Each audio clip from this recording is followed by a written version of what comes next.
салаа зам. Зохиолыг бичсэн Пейлиш. Дууруулсан хэн нэг. 1-р хэсэг. Ханан дээгүүрэн зураг байх том зааланд хүмүүс битүүд үрчгээд хоорондоо зөрөх гэж чихэлдэж байлаа. Зураач цэцгийн сувдгч бүсгүйн салаа зам гэх нэртэй анхны бие даасан үцэглэн болж буйна энэ юм. Олон зураг донд нэг зураг бусдаасаа тис өөр байв. Тэрхүү зураг дээр зүгээр л салаа зам дүрслэгдэжээ. Хүмүүс тэр зургийн өмнөчин янз бүрээр яриаар нүлцгэн. Зарим нь утга учиргүй цаасны гарц гэхэд зарим нь ийм энгийн зурагч гоё байдаг шүү гисгээж байв. Үдээс хойш болж хүмүүс дундарч эхэллээ. Зааланд 4-5 л хүн үлджээ.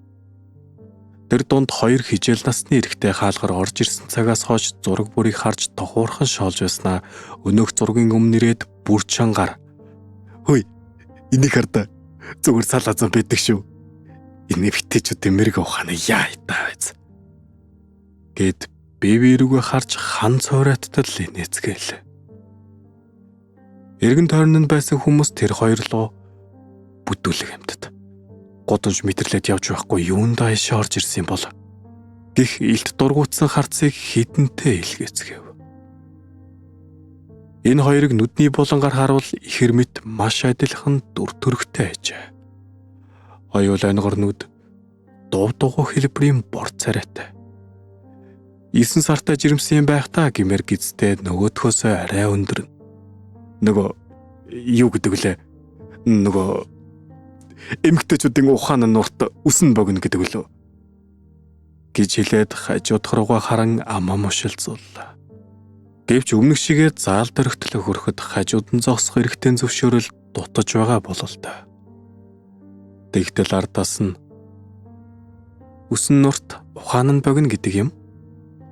Гэхдээ энэ эмгтээчүүдийг ухаан муутай гэж доромжилсан зүрэг биш л дээ гэж хэлэх бүсгүйхүүний шингэн хоолой сонсогдлоо. Тэр хоёр зэрэг түүн рүү эргэж харав. 30 нас шүргэж байгаа болов уу гэмээр бүсгүй байлаа. Нүрлүн тогтож харвал үнэхээр үцэглэнтэй ажээ.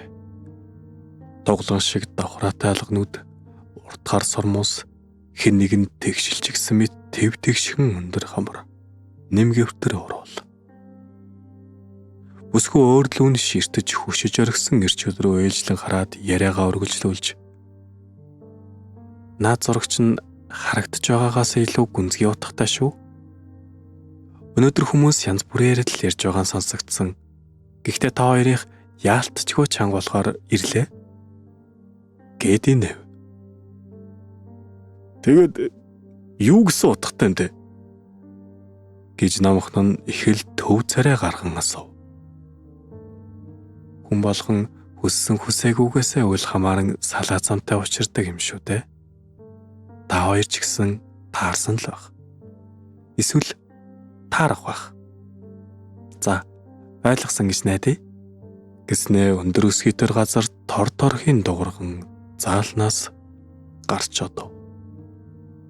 Ийм ухаалаагүй хэлхийн чинээ санаагүй байсан тэд хэлэх үггүй болж бодлого ширсоор ард үлджээ. Сувд гарч ирээд шатны баруун талд байрлах сандал дээр суулаа. Гадаа урин хавар аль хэдийн айлчлан ирсэн байв. Урд урналхан өнгөрөх хүмүүсийн нүрэнд аз жаргалтай бөгөөд хэнийг ч хамаагүй хайрлахад бэлэн байдал ажиглагдана. Магадгүй тэд доторх уйтгар гуниг зовлон бэрхшээлээд төрхөөж гаргачгаад өнөөдрийн дулаан элчинд бээрсэн зүрх сэтгэлээ ээж буй бизээ. Сувд эргэн тойрноо дээрээс доош баруунаас зүүн хүртэл зураг дарж буй мэтэр төвлөрөнгөө харж дуусснаа. Яг ийм өдөр байсан да. Хэмээгээд дурсамжийнхаа том хар авдралуу оюу ухаанаа бүхлээр нь хийчихлээ. 10 жилийн өмнөх яг энэ өдөр юмсанжээ. Нар жаргаж байлаа. Ямартай ч уулны цаагуур орохын өмнө 4 өндөр орон сууц дундах тоглоомын талбай дээр наадах хүүхдүүд рүү мишэнгээ гар даллаж амжсан юм. Одоо улаан шаргал өнгө дэлхийг бүхэлд нь нөмөрч авчээ. Совд дээр орон сууцуудын хамгийн зүүн талын байрны хажууд байх зам дээр жижиг суудлын машинаас бууж байлаа. Тэгээд орон сууцууд руу зүглэв. Шалгалтаасаа хосорч буй оюутан шиг учиргүй ярахаж. Бүр зам дээр унсан гялгарууд зөрж өнгөрөхт нь хиссэн гэж. Тэр урт хар үсээ задгаа тавьж хүрэн савх өмссөн байв. Доогуур нь улаан даашинсны хормоод дэрвэхэж. Гартаа дунд зэргийн хэмжээтэй цагаан цүнх хатгажээ. Төө хэрийн урттай улаан өндөр өсгийд дээр соромгой наргагүй алхална. Совд тоглоомын талбайн дунд байрлах гул сурын яг урд нь зогссноо уцаа гаргаж ирээд дугаар оруулан хэн нэгэн рүү залгав. Би хүрээд ирлээ. Одоо айл байр вэ? Тоглоомын талбайн урд уу? Гэд уцаа салглаа. Талбай доторх байсан өсвөр насны хөвгүүд түүнрүү сэмхэн харцуун гахаж. Тэр урдаас өндөрлөх өндөр барилга руу өмнөхөөсөө арай удаанаар нэвтрэн оров. Шатар өгсөн 3 давхарт гарч ирээд дахин уцаа шагаснаа. Энэ юм байна гэд хамгийн зүүн талын хаалгыг тогшлоо. Дотроос нь нүдний шилзүүлсэн туранхай бор залуу онгойлгон түн рүү гайхсан янзаар харж зогсоцоор сувд. Би нөгөө жоо хоцорчлоо. Замын төвжирлэгж өстэй аимшигтай байлаа гэж сандарсан байдлаар хэлсэн дөнөөх залуу гайхсан сонжсон харцаа бүр тодруулан. Юунд тоцорсон гэж? Үгүй чи өөрөө хэн бэ? Айл хандураад байгаа юм шүү гэв. Сод уцаа цүнхнээсээ гаргаж ирэн дэлгэснээс нь нэгэн зүйлийг нүдэрээ түргэн гуйлгаж уншснаа. Чи чинь алдар мөн биз дээ? Энэ хаяг чинь яг мөн л байна да. Нэр найзууд чинь намайг явуулсан. Чамд гинтийн бэлэг барина гэсэн байх шүү гэлээ. Залуу хэсэг хан ширтэн бодлогоширч байснаа. За яах вэ? Ороод ир хэмэв. Дотог шаруул нэг өрөө байр байлаа. Зурагт буйдан жижиг дүшрээ сандал, гал тогооны шүүгээ, номын тавир зэргээс өөр тавилга байсангүй. Номын тавир дээгүүр зузаан номнууд өрөөстэй байв. Гэхдээ амжиргаа цагаан дээр 10 бухал аччихсан метал болжээ.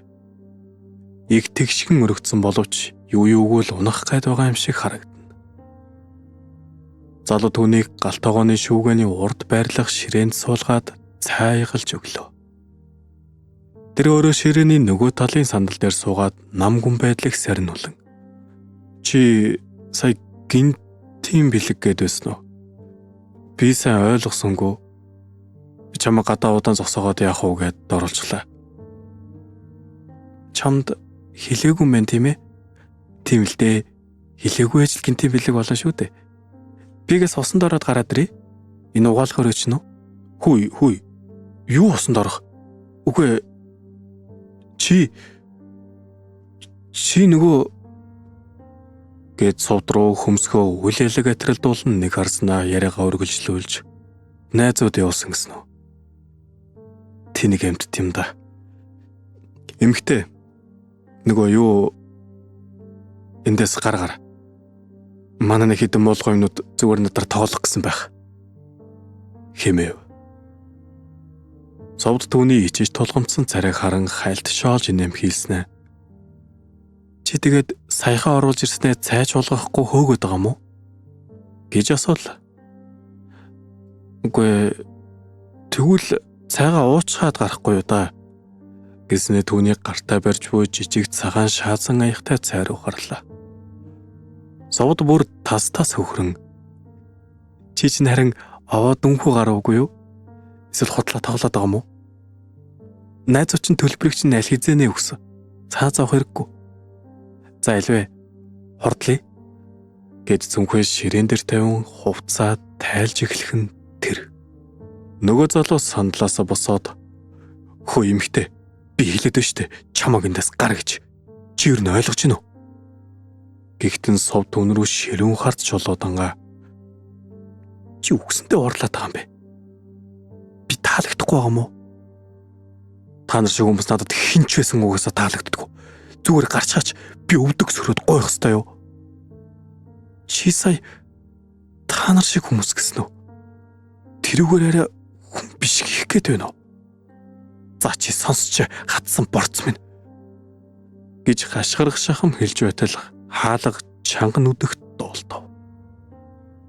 Совдын нүднээс дайлдчин багштай загнуулах мэд номхон зогсож байсан залуу асаасан галаа унтраах алтан боломжийг атгахаар хаалга руу ухас хийлээ. Гаднаас хоёр залуу уцаа хөндлөн болгочихсон камер аятай нүүрэндээ ойртуулж барьсаар орж ирэв. Угаалгын өрөөний хажуудэрч зогссон харуурт пальтотой нэг нь "Өө, юу вэ? Ийм урдан дууссан юм уу?" гэж өнөөх залуу руу харан ёжтойгоор инээд алдлаа. Та хоёр одоо хүнийг ийгүү байдалд оруулах арга олж чадж байна уу? Ямар юм чи ийгүү байдал?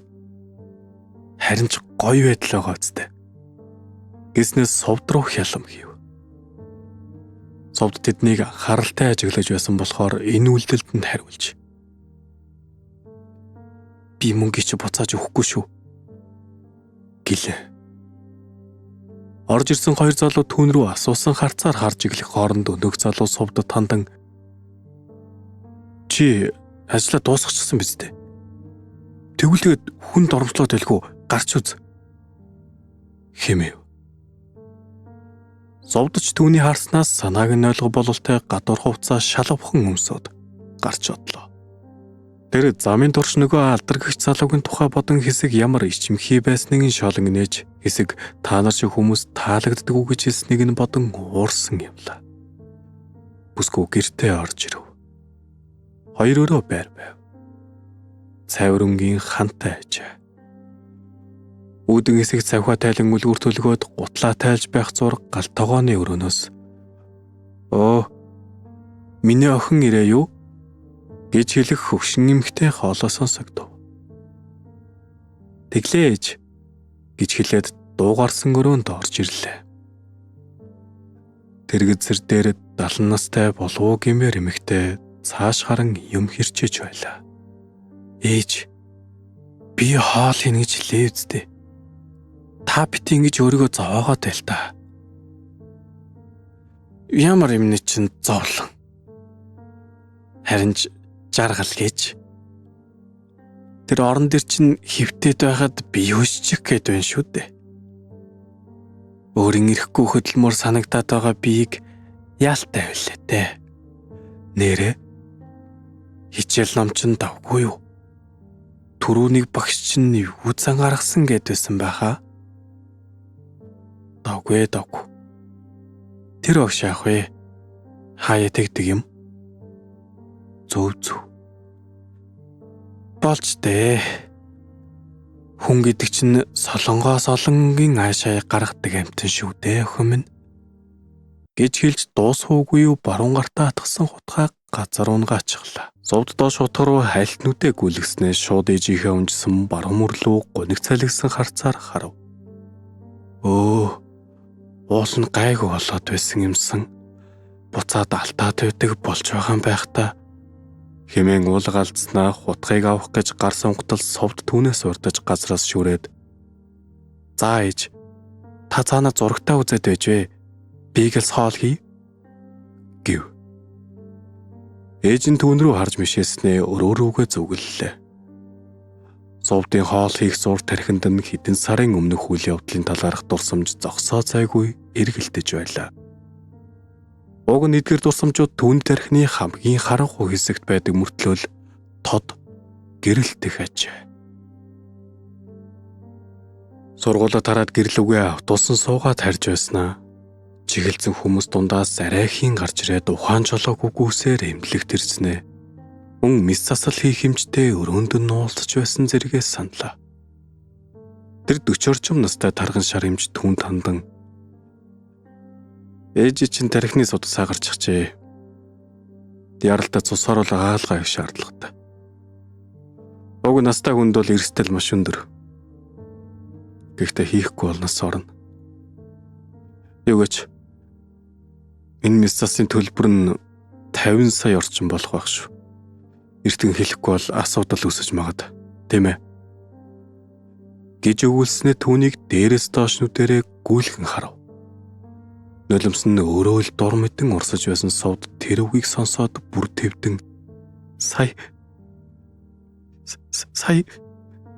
50 сая гэв. Надад тийм их мөнгө байхгүй шүү дээ эмчээ. Өөр арга чарга алгуу. Өөр арга гэснээр дахин түүнийг дээрээс доош харж дуусангуудаа нүүрэн дээр нь харцаа тогтоогоод шамшиг охинд үргэлж өөр сонголт байдаг юм. Хэмээгээд мушилцаж үлээ. Сувд түүний хэлсэн үгийг тухайн үед ойлгоогүй ч мөнгө хайж хөлийн тавхаахаа эргэтэл гүйсний эцэст юу ч олдоогүйд. Яг учраа олохгүй чижирсээр өрөөндөн дахин ороход өөрлөө нь харсан тэр багталтай харцнаас дөхөж ирээд дуруулаг нь үнсгэд үнэрсэн өмхий үнэрнээс ойлгосон юм. Бүрэн гүйцэд ойлгосон. Ажил хийдэг үе 1-р курсын оюутанд ээжийнх нь физик имчилгээ, даралтны байтугай байрны түрээс ч төлөх сохор зоос байгаагүй.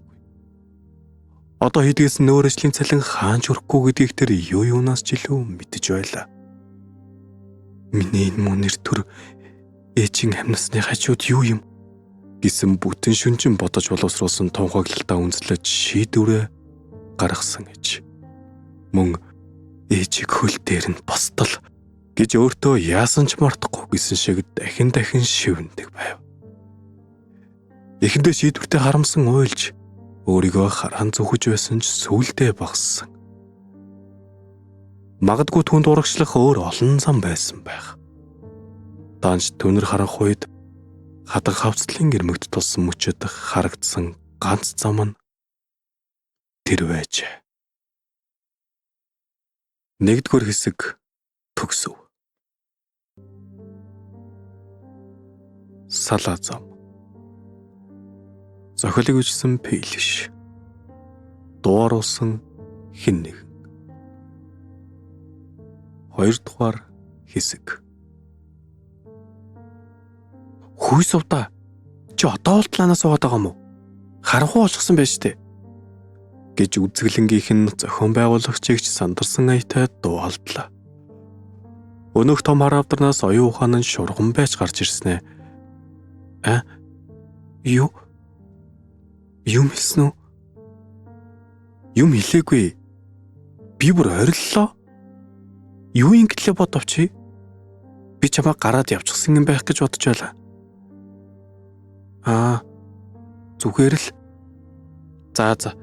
Маргааш өглөө бас эрт ирээрээ. Нөгөө хоёр шиг гарууд мэрсэр байж лээд юм уу? Хүмүүсийн яг та хэлсэн тодорхой шүүмжлэл дараа нь хэрэг болдог болохоос тиймэрхүү амьтдын утгагүй доромжлол бол нохон бас. Тэр нь санаа зовж байгаа л тэг хэрэггүй шүү. Юу гэж те? Тэгвэл сайн байна. За, сайхан амраарай. Маргааш уулзъя. Баяртай. Хэмээлээ. Сувд ардаас нь хідэн хорон мажиж байснаа босон харайж урдаа байх замын цаад зогсоол дээр тавьсан машин руугаа явж одов. Гадаа аль хэдийн харанхуй болжээ. Сувдын бүх биеийн чилчгсэн байв. Тэрийгээч мэдрэхгүй өнгөрснөөр аялсан юмсанжээ. Жижиг суудлын машин дотор орж ирээд түлхүүрээ мушгин асаах гэснээ болчихов. Учир нь өнөөх авдар өөрийг нь даллаж байх юм гин. Яг тэр үед нүд ирэмхийн зур оюун санаа нь буцаад л тэр авдар руу өөрөө ороод явчихлаа. Түүний мушгих гэж байсан түлхүүр дээхэн талдаа байрлах хүрдэн тандан За. Өнөөдөр шөнө зөндөө хандах юм байна да. Тийм ээ. Ята чавар болж дээ. Хэмээн бие биирүүгээ харж жумалцсаар бодит ертөнцөд төлдөв. Харин сувдад дүргэжлүүлэн дурсах дурсамж асар их байлаа.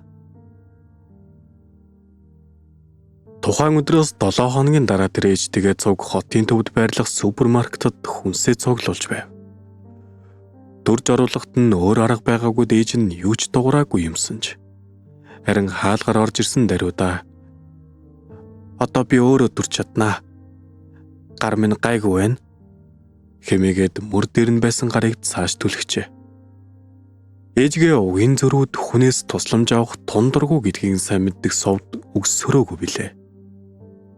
Ээж нь өөрийг нь төрж байхын оронд хүнс цуглуулдаг сагстай тэргийг төрсөн нь дээргэж үздэг учраас ийхүү хэдий баруун гар нь өмнөх шигээ биш байгаа ч өөрийгөө хөдлөхөөр шийдсэн ажээ. Сагстай улаан бариултай жижиг дугуйтай тэрэг дээр 5 кг гурил, хүнсний скотч нь боосон нэг бөөрөнхийн мах, наран цэцгийн тос, 1 кг будаа зэргийг тавиад хүнсний ногоо зардаг хэсгэр үзүүлв. Гэтэл хэд хоногийн өмнө уулзсан өнөх алдаргагч залуу төмс уултлаад зогсож байх юм гин. Совд шууд эргэж харлаа. Нүр нь минчитлээ улаачав. Ятаг гайвэ. Яг ичтэй явж байхад тааралдаад гэж бодон цааш яваад өгөх байх юм найдсаар буруу харан хийдэмий талах цайны бов зэргийг өрсөн тавирлуу харж зогсно. Үргэлжлүүлэн амдаа үнийг нь хэд давтан уншлаа. Совдаа наашрэ төмс авъя гэх ээжийнх нь хоолоо сонсогдоход баг зэрэг зожсноо. За ээж одоо очлоо гэд удаанаар залуу байсан зүг рүү хялам хийв. Нөгөө залуу ээжийнх нь яг хажуу зогсчихсан өөдөөс нь гайхсан нүдээр ажиж байханд тэр ятаг гайвэ гэсэн бодол бүр чихэндэн сонсогдоод ирлээ.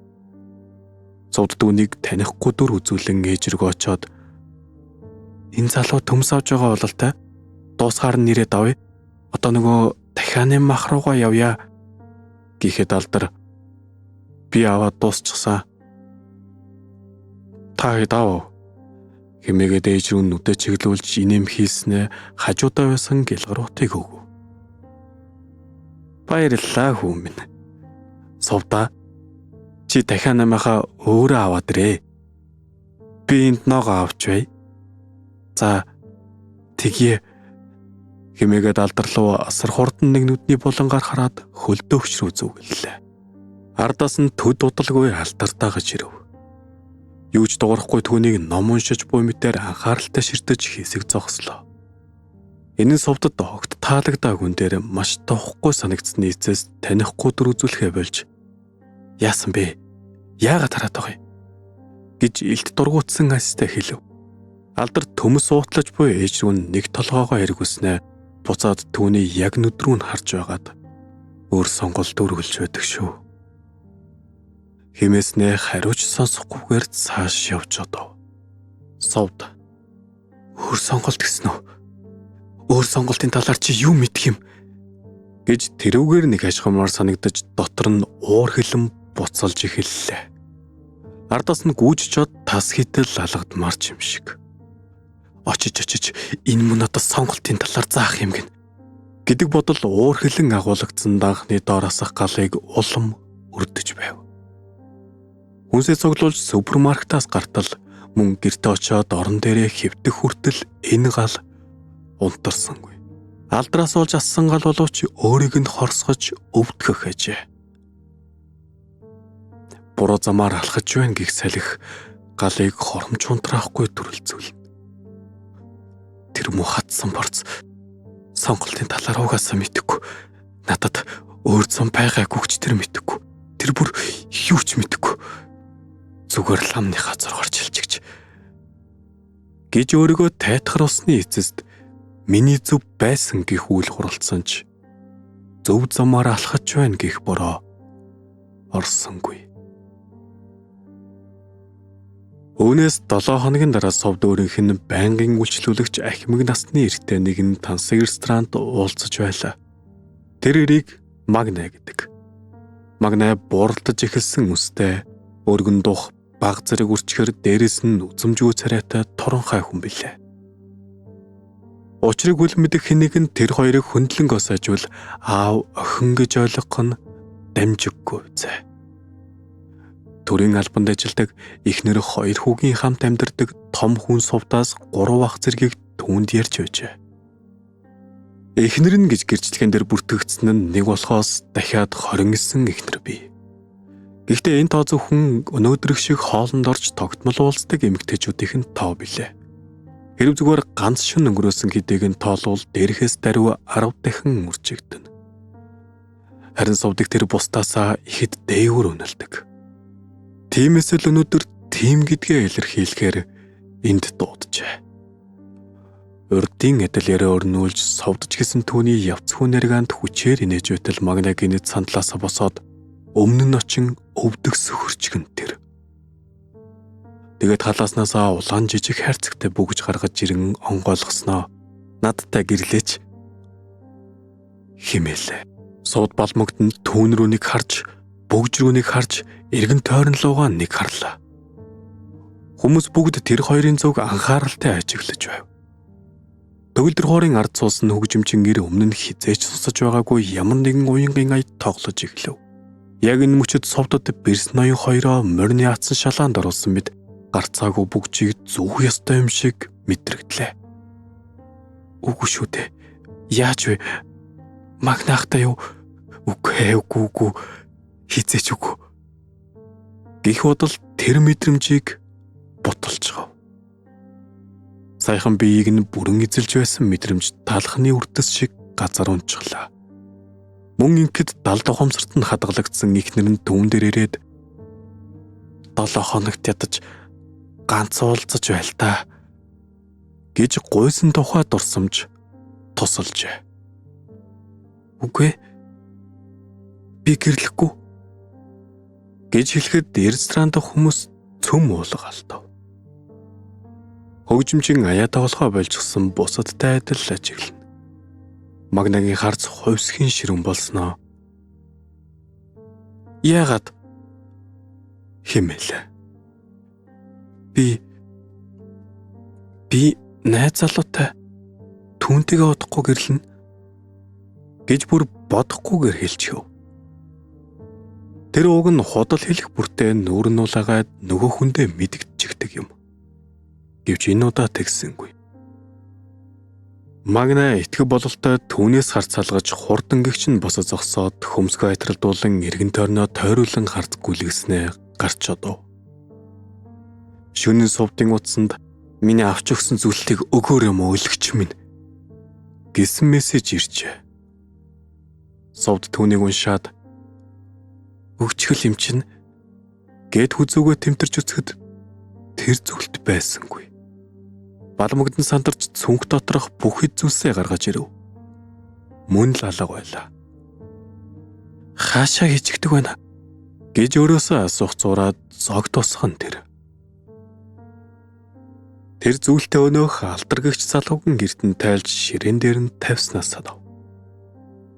Тэгээд яарч байхдаа орхиод гарчгаж гэж бодлоо. Тэр мөгөн гэрлүү дахиж очих шаардлагатай болчихлоо шүү. Яадаг гайвэ гэж өөртөө хэлээд хэсэг хөрвөөж байгаад унтаадаг. 2 дугаар хэсэг төгсөв. Салаа зам. Зохиолыг хүчсэн Пейлиш. Дууруулсан Хиннэг. 3 дугаар хэсэг. Совд алдрын байрлууд зүглэж байлаа. Өмнө нь суусан таксины жолоочид байршлыг нь хэлж явахдаа сайн зээжилжээ. Өнөөдөр мөн л тийшээ таксинд сун явж байгаа нь энэ юм. Жолооч нь тун яриасаг нэгэн бөгөөд элдв янзын сэдвээр яриа өрнүүлнэ. Улс төр, шашин, нийгэм, дайн, хайр дурлал. Совд төгжрөөнд түүний энэ олон ярьсан зүйлсээс зөвхөн хамгийн сүүлд ярьсан хайр дурлал гэх сэдвийг л багсаг мэддэг гэдгээ мэдэв. Гэхдээ ингэж шалчиж явах нь өмнөх жолоочийг таг дуугүй болцоход өөрийг нь үе үе хялам хийхээс хавь илүү мэд түнд санагдаж байлаа.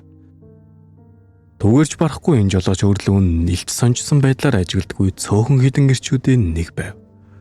Бүх ирчүүд адилхан гэх түүний тарихныхаа жижиг харанхуй бүгч мөрөөнд тас цоожилчихсан бодолд иймэрхүү ирчүүд хаяа нэг салхи оруулдаг гэжээ.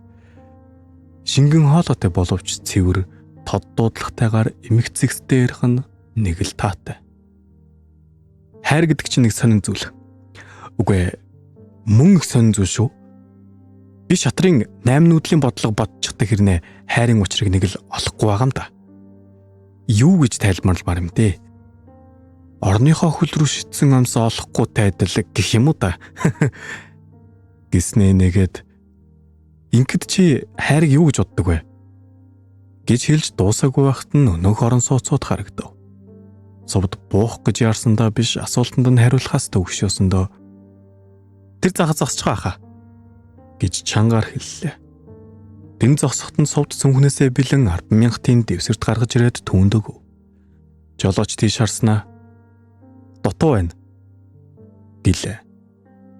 Совд хөмсгөө баг зэрэг атралдуулан харцаа огцом ширүүн болгон "Яа, юу яриад байгаа юм бэ хаа?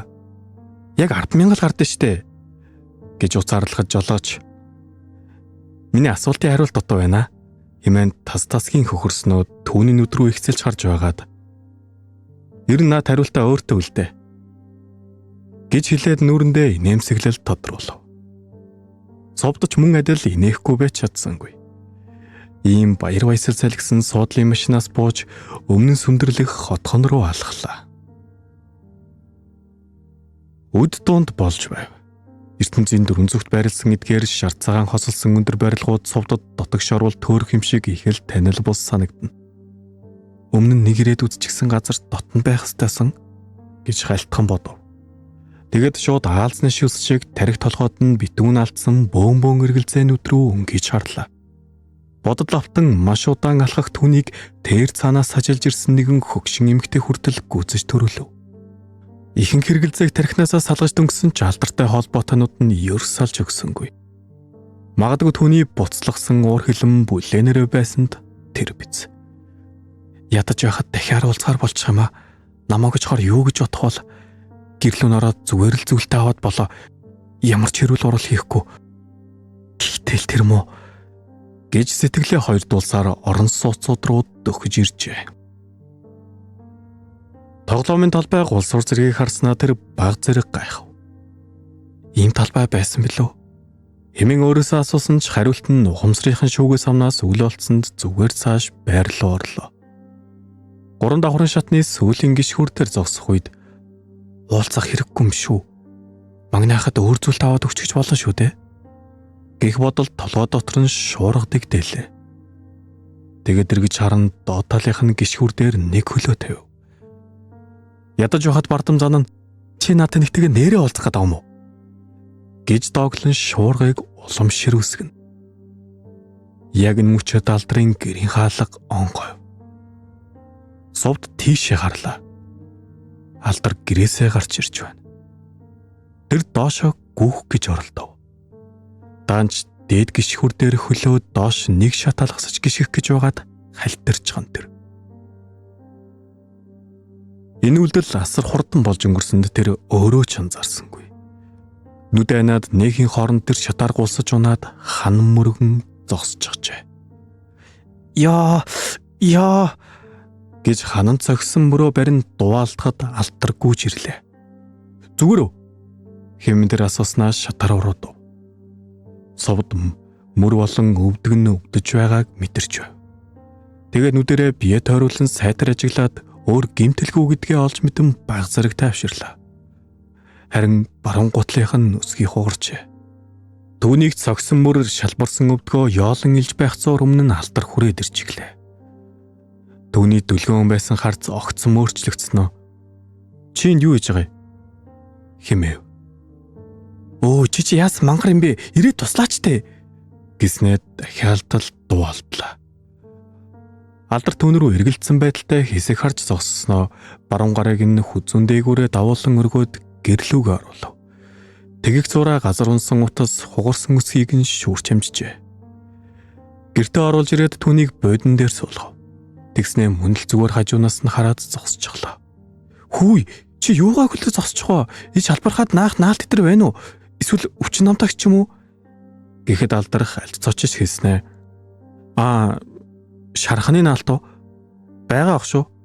Хэмээн галтгооны хамгийн доод талын шоргуулганаас эмийн хайрцаг гаргаж ирэв.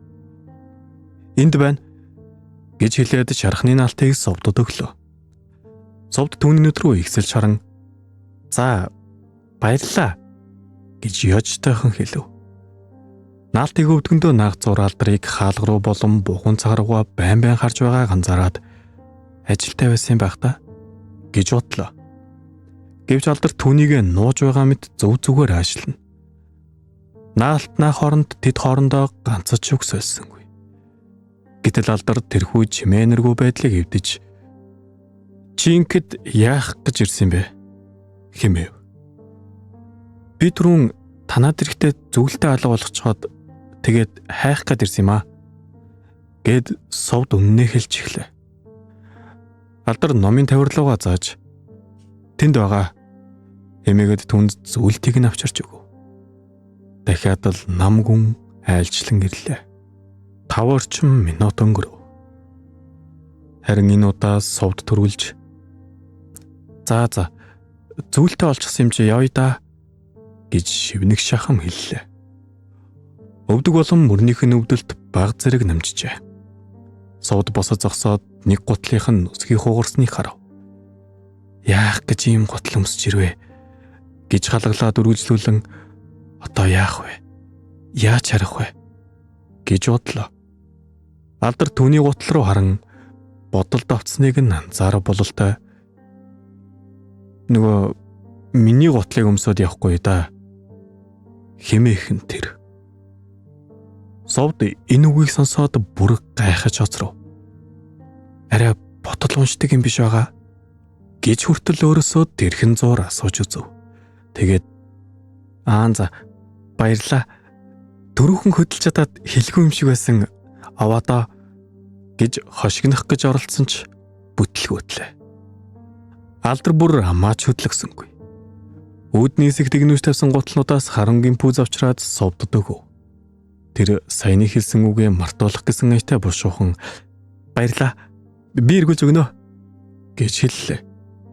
Тэгэд пүүзийг өмсөж дуусснаа түүнд хандан "За баяртай" хэмээгээд цүнхээ өрөн өндөр өсгийтэй гартаа атгасаар гарч чадав. Алдар толгой төхөж цаана байрлах номын тавирын урдах сандал дээр сууж цонхоор гаднах орчин жигтэйхэн төвлөрсөн шинжтэй ажиглан үлдлээ. Гэхдээ түүний нүднээс сад шаргал баяр баясгалангийн хилтерхийч харагдсангүй. Совд байрнаас гарan алхах зураа өдрийн марзан жолоочийн асуусан асуултын тухай эргэн саналаа. "Хайр гэж юу?" гэж утснаа доош алдрын өгсөн пүүз рүү харав. Тэгээд толгоогоо огцом сэгсрэн цааш үргэлжлүүлэн юу ч хэлхийг, юу ч бодохыг хүссэнгүй гэрэл үгээ зүглэлээ. Маргааш совд магнатаа уулзсан харсан даруйдаа өнөх зүйлтийг нь нүрлэн шидээд дараа нь пүүзийг нь буцааж өгөхөөр алдрын гэрийн гадна нэржээ. Эхлээд ганц хоёр догшиж үзв. Хаалаа үл нэгдснээр барахгүй дотроос нь ямар ч чимээ дуулдсангүй. Дахин хэд хүчтэй болблаа. Мөн л адил чимээ наргүй. Гэртээ байхгүй байгаа юм байна л та. Хэмээн хоромж эргэлзэхгүй бодов. Гэхдээ зүгээр л хаалгаа онголохгүй байгаа болов уу? Гэх бодол тархинд нь зурцгийн өнгөрөхөд тэр баг зэрэг жомолцов. Магадгүй л хүндээ гэж өөртөө хэлээд доош бууж орон сууцаас гарлаа. Түүнд яагаад ч юм жоохон хүлээмээр санагдав. Тиймээс тоглоомын талбай доторх сандал дээр хэсэг суухаар шийджээ. Гадаа өчигдөр шиг л нартай өдөр байлаа. Гэхдээ ааштай хүүхний зан авир хаврын цагаагаар хоёрыг таамаглах боломжгүй гэдэг үг бодит байдал дээр хэрэгжиж буй бололтой жин дүүхэн байв. Тэрнээс болсноо эсвэл алдар бүгдийг нь дагуулад явчихсан уу бүүмэд тоглоомын талбай дээр нэг ч хүүхэд алга. Ийн ганцаараа суух түнд бодлоос өөр хань байсангүй. Одоо бол түүнд аль хэдийн сонгосон замаас нь өөр замууд харагдаад эхэлчихжээ. Гэтэл нүдээ тас анаад өмнөх шигээ тас харанхуу байна хэмээн төсөөлөн алхсан хിവэрэ. Мөн ээждээ сургуультаас сурч байгаа хэмээн худал хэлэх бүртээ гимжтэгч огт болж чаддгүй байв.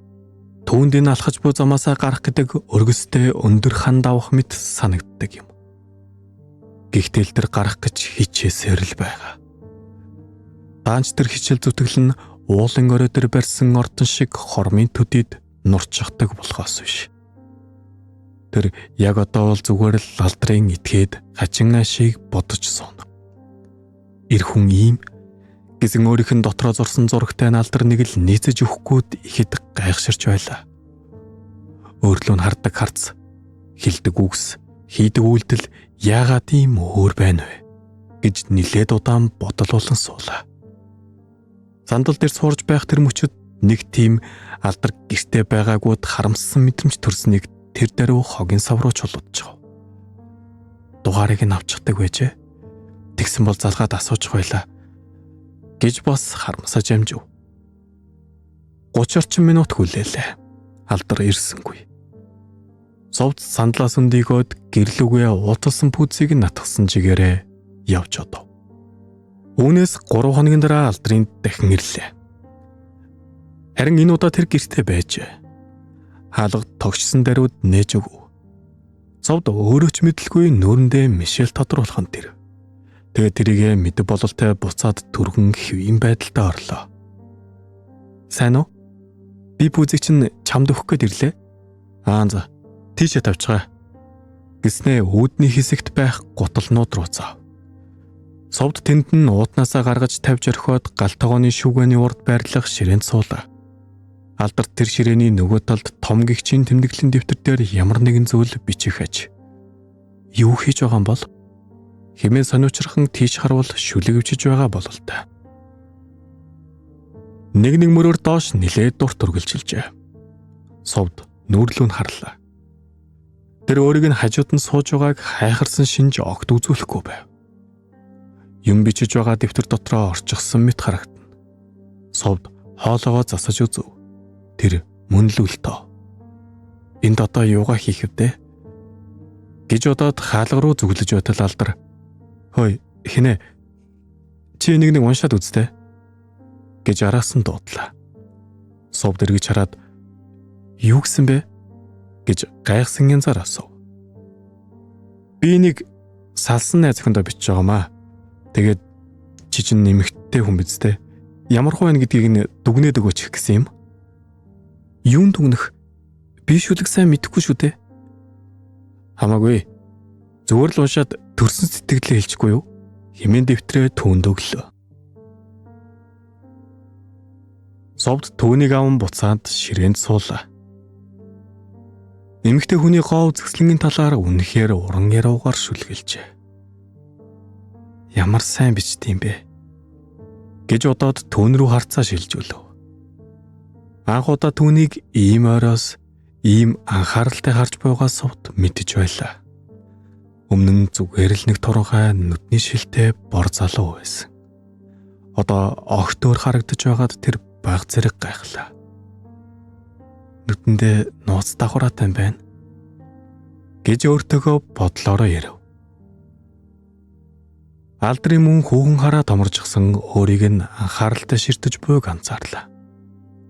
Гэхдээ энэ харц түүнийг шохорхсон бус илэх гэж буугүйг нь хүлээж байгаа мэт түүнд санагдав.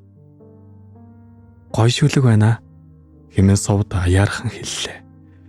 Гэвч тавхан алхмын цаан сууж байсан алдарт тод сонсогдсон нь мэдээж. Тийм байна уу? За тэгвэл маргааш өгнө гэж тэр баяртайгаар хэлв. Совдын ам хэлтэрч яагаад салчихсан юм бэ? Гэж асууад өрхөв. Алдар түүн рүү эргэлдсэн харцаар харж байснаа. Гомдоочихсан юм аа гэж нам дуугаар хариулв. Совдын дотор сониуч зан нь дэлбэлж шуудал. Хинэн энийгээ гомдоосон гэж? Чи түүнийг үү эсвэл гэснээ түүний бархар царайлан шалруу гүлэрч байгааг анзаараад боллоо. Гэтэл алдар тэмжих төрдсөн шинжгүй. Би түүнийг гэв. Совд түүнээс харцаа салгалгүй сонсож байснаа ин хэлсэнд нь яах чаргагүй нүр буруулжээ. Хормын дараа түүнд баг чадахгүй юм болъё гэж шийдээд чамайг уучлах байгаа хэмээлээ. Түүний ингэж хэлхийг сонссон алдар түүн дээр харцаа тосгов.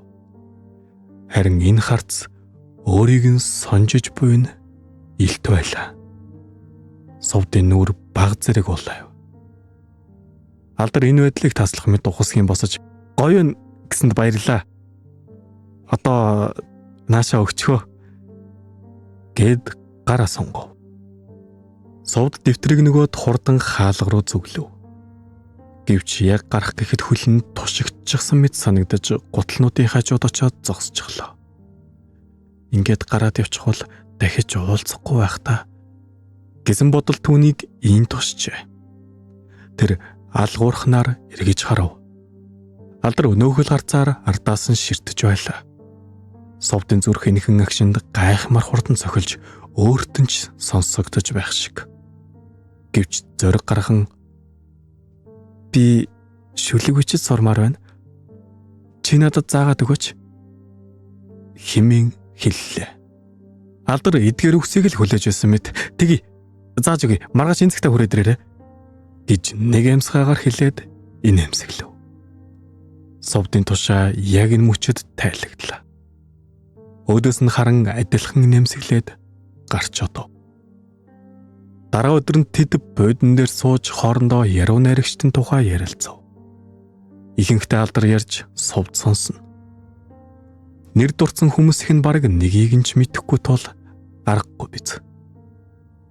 Совд хаяа нэг "Өө тийм үү. Мундаг зохиолч байна шүү" гэж дуугарна. Тэр дунд яруу найрагч Яв холон өөртөө Яв холон гэдэг нэр өгсөн тухайн Совдын сонирхлыг ихэд татжээ. Түүний төрхөд нутгийнх нь гигантэн Ява Халанбуу гэдэг төвд нэр хайрлсан гэж. Багада Иви халан, Иви халаг гэж дуудулж байсан бөгөөд анхны шүлгүүдээ Б Иван Калан гэдэг нэрээр хэвлүүлдэг байжээ. Дээсингээ наригчид шөмжлүүлсний дараа нэрээ Яв холон болгож өөрчилсөн гэж Алдар тайлбарлав. Ийн нэг цаг өнгөрөхөд Алдар яруу найрагч болох мөрөөдлийнхөө тухай ярьж эхлэв. Тэгээд Совдаас "Чиний мөрөөдөл юу вэ?" хэмээн асуув. "Мөрөөдөл үү?" гэж Совд өөрөөсөө болон түүнээс зэрэг асууж хэсэг бодолд автлаа. Тэр тархиныхаа олон таслаханаас ганц ч мөрөөдөл гэж шилжих зүйл олсонгүй. Багадад зураг зурдаг байснаа бүдэг батаг саналаа. Ээж нь "Мундаг зурдаг шүү миний охин" гэж магтахад нь "Зураач болноо" гэж өөртөө шивндэг байснаа бүр бүдэг санав. Совдын ядаж нэг зүйл олсондоо баярлан "Зураач болох" гэж чангаар хэллээ. Алдар түүн рүү нүдээ томруулан харж "Чи зураг зурч чаддсан юм уу?" хэмээв. Багтаа зурдаг байсан. Одоо чадах хэсгээ сайн мэдэхгүй байна. Ойр зураг зураагүй. Хаяас үнийг хаяад явчихгүй шүү дээ гэснээр номын тавиур дээр байсан цүнхнээсээ бичгийн саас гаргаж өгөв. "Алив нэг юу ч хамаагүй зураад үзтээ" гэлээ. Совд тэрхүү цаасыг авч ширээн дээр сууж морь дүрслэв. Дөнгөж толгойг нь зурж эхэлж байтал Алдар "Ямар гой зурд юм бэ? Чи үнэхээр авьяастай байна" хэмээн дуулдлаа. Совд сонсоод нүүр дүр Мишель тодруулав. Иймэрхүү байдлаар бүтэн сарын турш өдөр алгасалгүй бибиентэйгээ уулзжээ. Дугаараа солилцсон болохоор шөнө унтахынхаа өмнө хүртэл хажууд нь хэн нэгэн сонсоод сууж байсан бол аль хэдийн залхаад явмаар удаанаар уцаар ярилцсан. Совд энэ хугацаанд өөрөө ч яг тайлбарлаж чадхааргүй олон талт дүрс шиг мэдрэмжүүд мэдэрч байлаа. Гашуун хэрнээ нэлүүн, хатуу хэрнээ зөөлөн. Тэгэх бүртээ нөгөө таксины жолоочин хэлсэн үгсийн тухай бодно. Хэрв дахиж таарвал "Үгүй, энийг ч нугасаа ойлгох боломжгүй байна" гэж хэлэх байсан биз. Хоёр залуус бие биендээ өдөр ирэх тусам илүү татагдж буйгаа өөрсдөө ч сайн мэдэхгүй байлаа. Совд яг л өмнөх өдрүүчигээ харанхуй болсон үед гэртээ иржээ. Сая нааш ирэх үед гадаа их хүүтэн байсанд тэр нилээд даарсан байв. Хаалгаар ороход галтагооны өрөөнөөс гэрэл гарч байлаа. Ээж хоол хийж байгаа юм байх та. Яагаад дуурахгүй байгаа юм бол? Гэх бодол толгойд нь төрөв. Үүдэндээ гутлаа тайлан хувцас өлгөөд галтагоор орлоо. Совд шууд Ээжээ хэмээн дуу алдав. Ээж нь тэрэгэн цэрийнхээ наан шалан дээр доош харан унчихсан байх нь тэр. Яг энэ агшин дүлэмж битэн дэлхийг барьж аваад сэгсэрч буй мэт түнд санагдав. Цовдын чичирхийлэн дайвалцах дэлхий дээр арай ядан хөл дээрээ тогтно. Ээжргүй гүүж очин тэрч аваад ээж хэмээн дахин хашгирч нүднээсээ нулимсан хүрхрээ урсгалаа. Тэр өөрийнхөө өнгийч харахыг хүсдэггүй харанхуй ангал руу унчихжээ. Гэвч тийм гүн тийм удаан унахгүй. Учир нь гар сунгах алдар түүний дэргэд бий. 3 дугаар хэсэг төгсөв. Салаа зам. Зохиолыг бичсэн Пейлиш. Дууруулсан Хиннэг. 4 дугаар хэсэг. Намар цаг хаяанд иржээ. Залуу осууд хүнсний захаас хэдэн 7 хоногийнхоо хүнсээ цуглуулж байлаа. Зах дотор төм бомон хүмбужигнана. Худалдагчид энийг аваарай гэж хоолойнохоо чадлаар оролцоох нь тэдний маркетинг бололтой. Алдар ард нь тортой хүнсээ барьж совд гурил будаа зардаглангууны урд зогсож байв. Тэр хоёрын яг хажуугаар нэгэн одоор өндөг аваарай гэж хашгираад зөржин өрлөө. Совд алдар хоёр хоёул түүнийг харж амжив. Их жижиг үетэйж тэдэнтэй нас ойролцоо харагдав. Нүүр дүүрэн нэмсэглэл тодруулжээ. Алдар совд руу асуусан харцаар харлаа. Совд цааш явж буй одоо руу нэг хараад толгой дөхөв. Алдар чанга дуугаар "Хөөе, 2 өндөг авъя" гэлээ. Өнөөх одоо эргэн харснаа тэр хоёр л үзөглөв. Тэгээд дэрэгдэнэр зогсон "Сая 2 гэсэн үү?" гэв. "Тийм ээ, 2" гэхэд тэр урдаа барьж байсан хуунцар өндөгний хайрцагнаас 2-ыг гаргаж ирэн уутлаж түүнд өгөөд 1000 төгрөг хэмэв. "Баярлаа" гэж алдар хэлснээ 2 ширхэг 500-ын дэвсгэрээр тооцоогоо хийлээ. Одоо тэр хоёр руу их сониучрхан харж байснаа ингэж хэлхийг нь сонсоод толгой дохиж мөнгө аван цааш явж одов. Совд эхэндээ түүнийг өрөвдөж байсан ч тэр нь сүүлдээ замхарчээ. Учир нь түүний нүүр дүрэн нэмсэглэл хуурмаг байдлын толб нэгийнхэн ч үгүй чин сэтгэлийнх гэдгийг нь ойлгосон юм. Яхаараа би юм жаргалтай байгаа нэг өрөвдөх болж байна гэж бодсоор үлдэж хоцорлоо. Тэд 2 гар тус бүртээ тор дүүрэн хүнстэй гэртээ ирцгээв. Алдрын нэгөр байранд тэд амьдарч байгаа билээ. Совд өнөөх давах гэж хичээж байсан өргөстэй ханаа давж чаджээ. Одоо зоогийн газарт зөөгчөөр ажиллаж байгаа. Мөн магна болон бусад ирчүүдтэй аль хэдийн холбоо тасарсан. Ялангуяа магнатай бол гэрлэх санал тавьснаас нь хойш нэгч тааралдаагүй. Хосууд авсан хүнсээ хөргөгч галтгооны шүүгээ зэрэгтэй хийж байлаа. Энэ үед совд уцснаасаа нэгэн зүйлийг нүдэрээ гүйлгэж дуусаад эмэгтэй хүний өсөн нурт ухаан нь богино шиг биднийг нэрчүүд бүр эртнээс доромжилсаар ирсэн тодорхой бүр ийм зүрэг хүртэл гарчихсан байх шүү дээ гэв. Үүнийг сонссон алдарч умалцсан. Наад чинь эмэгтэйчүүдийг ухаан муутай гэж доромжилсан зүрэг биш шүү дээ. Зүрэг гэдэг чинь зүрлэж өөр утга илэрхийлдэг. Жишээлбэл төрийн төлөө огтон боож өхөн гэдэг зүр үгэнд төр огтон гэдэг үг хэдий орсон ч утга нь өөр. Тэгвэл утга нь юу юм? Өөртөө ямар ч хамаарлалгүй зүйл санаа зовох гэсэн утгатай. Хулган зурм огтон зэрэгт төр засаг үнэхээр ямар ч хамаагүй шүү дээ. Тийм биз дээ гэж хэлээд нэмсэглэв. Биш ээ. Нөгөө эмэгтэй хүний үсний тухай үгний утга нь аливаа зүйлс төгс байдаггүй гэсэн санаа юм болоо да. Би сайн мэдэхгүй байна.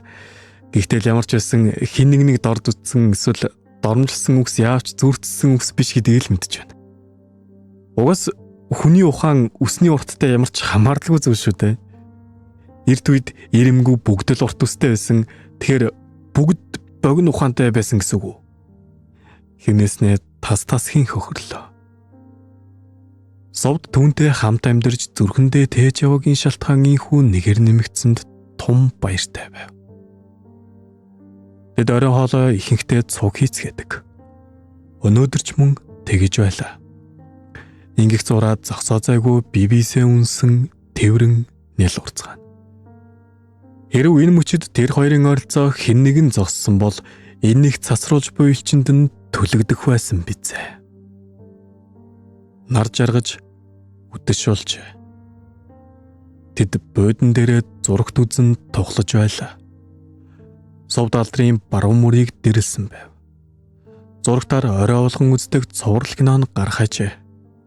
Цов тэднээс харцаалгалгүй үзэж байснаа урдаа байрлах жижиг ширээнээс аяг ус авахаар өндив.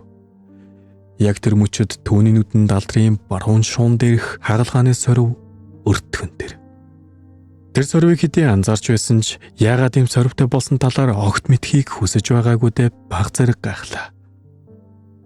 Хараа энэ юу сорив юм бэ? Яаж яваад ийм сорвтой болсон юм?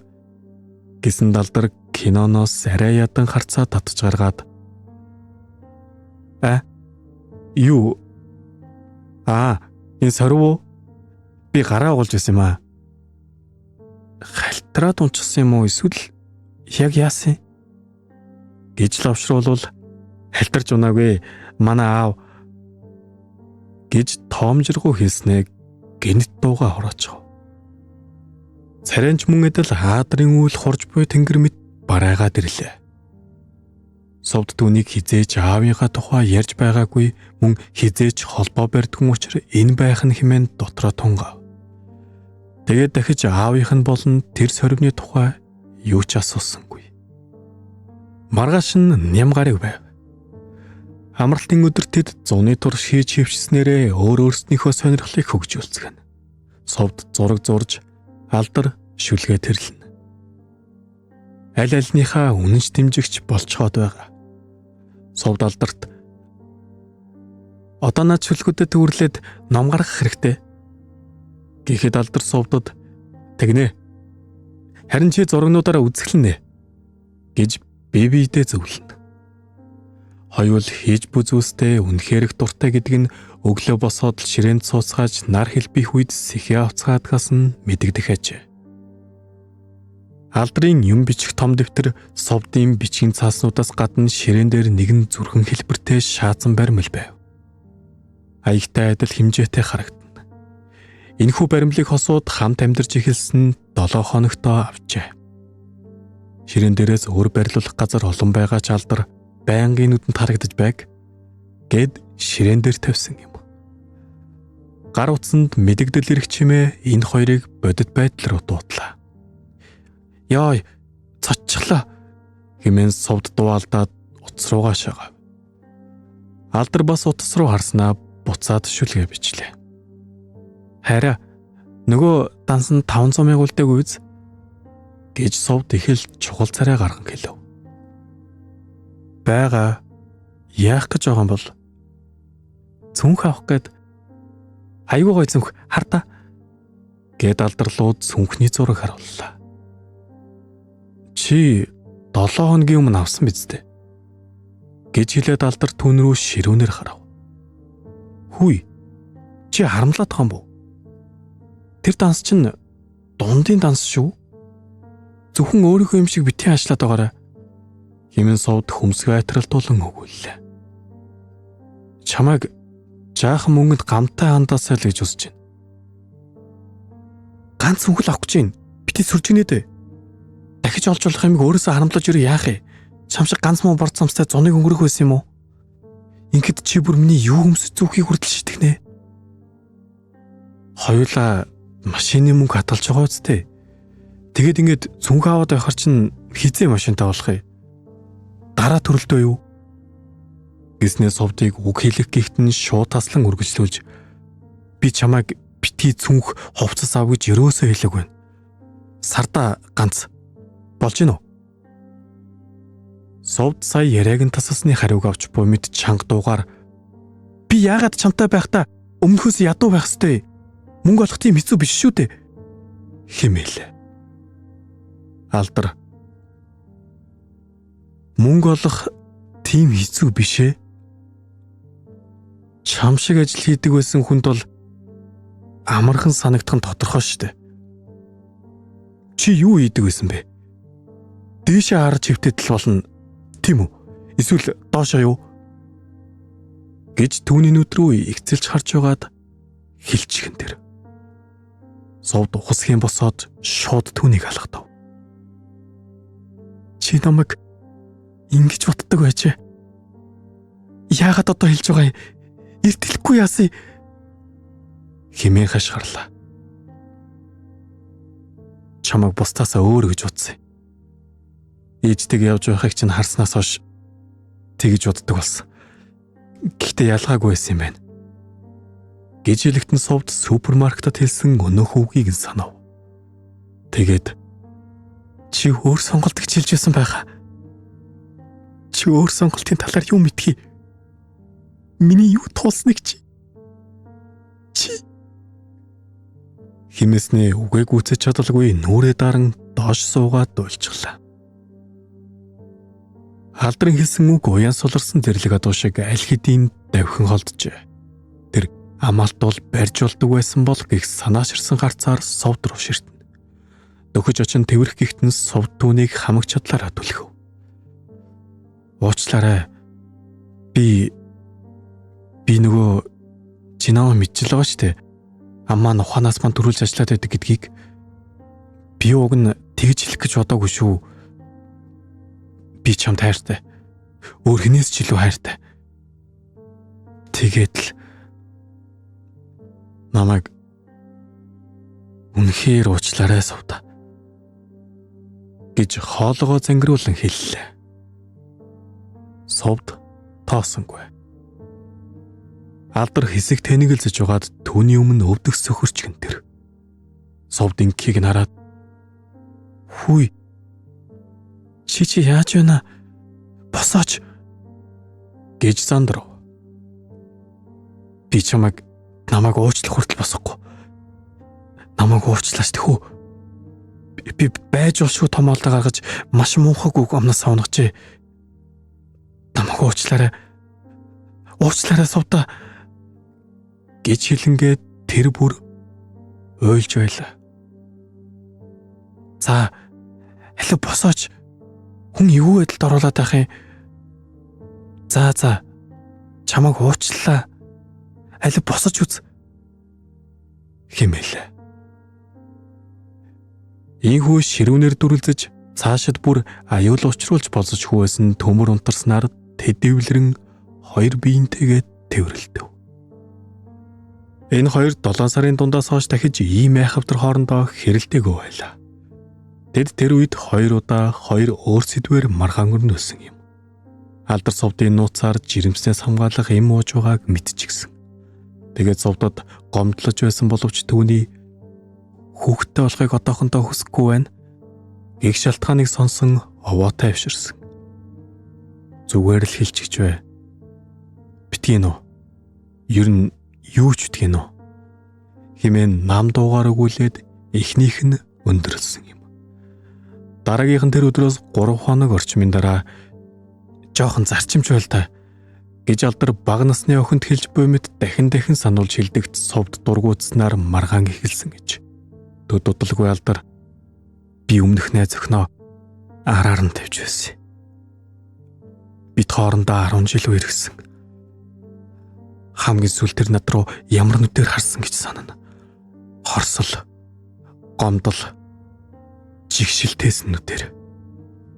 Тэр байдал ердүүлмний зарчимгүй жаахан хүүхэд байсан юм байна л да. Би дахиж тийм алдаа гаргамааргүй байна.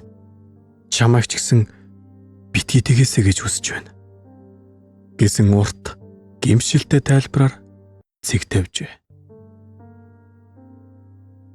Хосууд оройн хоолоо бэлдэж байлаа. Энэ үед Алдар гинэт чангаар "Өө нэрэ, чи нөгөө шатнаас ундаг өдрөө штэ. Тэр өдөр чинь би бүтэн жил гуйсны эцэст өмнөх найз охинтойгоо уулзах гэж байсан. Гэтэл чамтай таарад гэж хэлэн баяртайгаар мишив.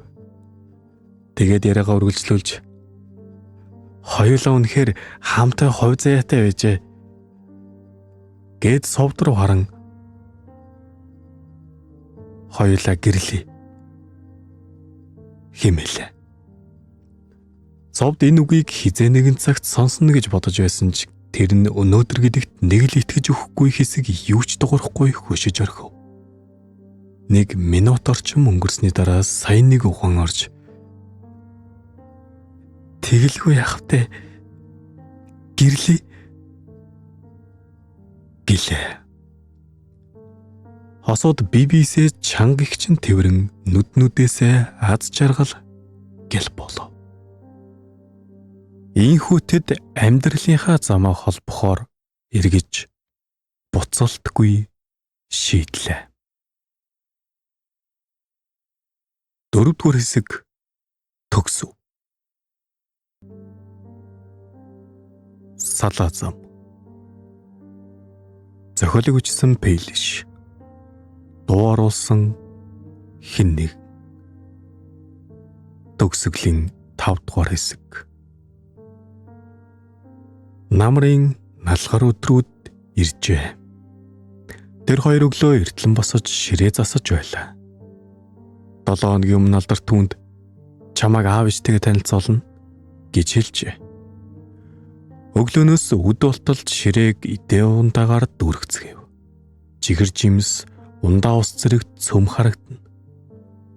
Совд хийсэн төмсний салаатаа тавглаж алдар бууз чигнэх зэргээр тус тусдаа тунзаавгүй. Алдар тэгж хэлснийхээ маргаашнаас аав жоохон харьцах төвхтэй хүн шүү. Ингээс тэгс хийгээд л амийг нь дагуулад байгаарэ. Тэгэхгүй бол бөө хэрүүл болж магадгүй шүү гэж аавынхаа тухай энэ давцаар байгаа билээ. Совд тэгих бүртэн толгой төхөд айхтар хэцүү хүн байх нэ гэж бодон өнгөрдөг. Алдар харин ээжийнхээ тухай харин манай ээж бол ястай мундаг хүн шүү. Намайг өдий зэрэгтэй хүн болгосон юм шүү дээ. Намайг шүлэг дуртай болоход хамгийн их нөлөөлж надад дандаа ном авч өгдөг байсан гэж нүүрэндээ нэмсэглэлтэйгээр хэлж байжээ. Совд за тэгвэл ээжд нь л таалагдах гэж хичээх хэрэгтэй гэж тэр үедээ бодсон юм. Алдрын утас дуугарлаа. Тэр энэ аав байна гэж хэлснээ утсаав. Утасны санаас дуулдах яриаг алдар сонсоод зөв. Одоо наа чи нэг тоглоомын талбай байгаа. Үгүй аав, тоглоомын талбай гэдэг чинь. За би өөрөө л гарахаас гэд совдод хандан наад хоёр ч олохгүй юм шиг байна. Би дагуулад ороод ирье. Хэмээн гэрээс гарав. Түүний хүлэг зүрээс совд салаадныхаа амтыг дахин шалган буусны цагаа харж байлаа. Зүрх нь тун чиг хурдан цоглоно. Гэхдээ алдар хажууд байгаа шүү дээ. Гэх бодол жигтэйхэн тайван болгож байв. Бууз гаргах цаг болжээ. Одоо орж ирэх болж байгаа байхдаа тавгалжлаа. Айгүй бол нэлцэж магадгүй гэж өөртөө хэлээд буузаа гаргав. Хоёр жигнүр дүүрэн бууз байлаа.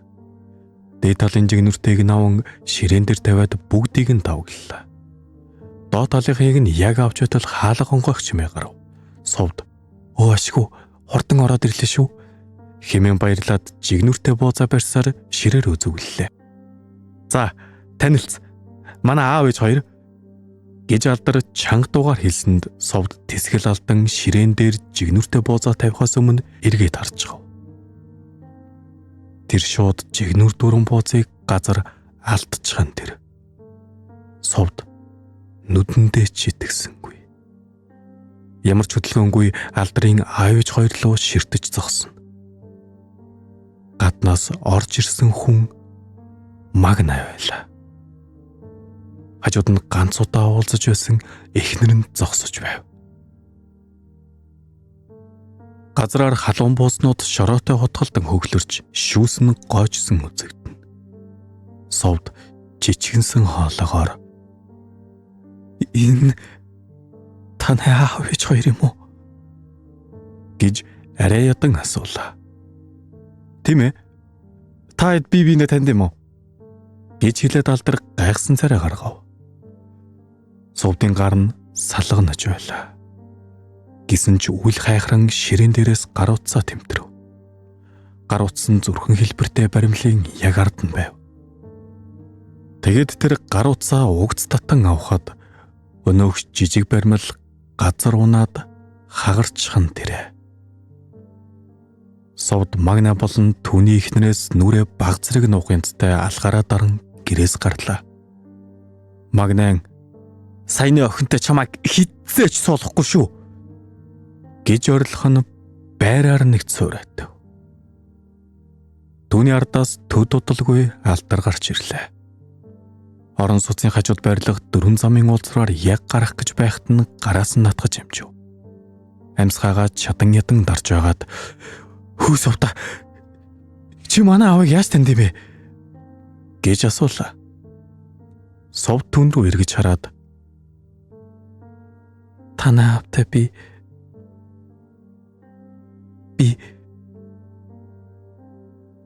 хоёулаа салах ёстой" хэмээснээ дахиж нэг ч үг хэлсэнгүй шууд цааш алхав. Алдар энэ үгийг сонсоод царай нь хувьсхийн өөрчлөгдлөө. Тэгээд яг зогсож буй газраас сувдын ардаас харсаар үлдэж хоцров. Түүний нүрэнд гуниг харуулсал үрээ засан, нүднээс нь харамслын нулимс дусалж байлаа. Харин сувд нэг ч эргэж харлгүй цааш өөрийнхөө үл мэдэх шин салаа замаар явж одов.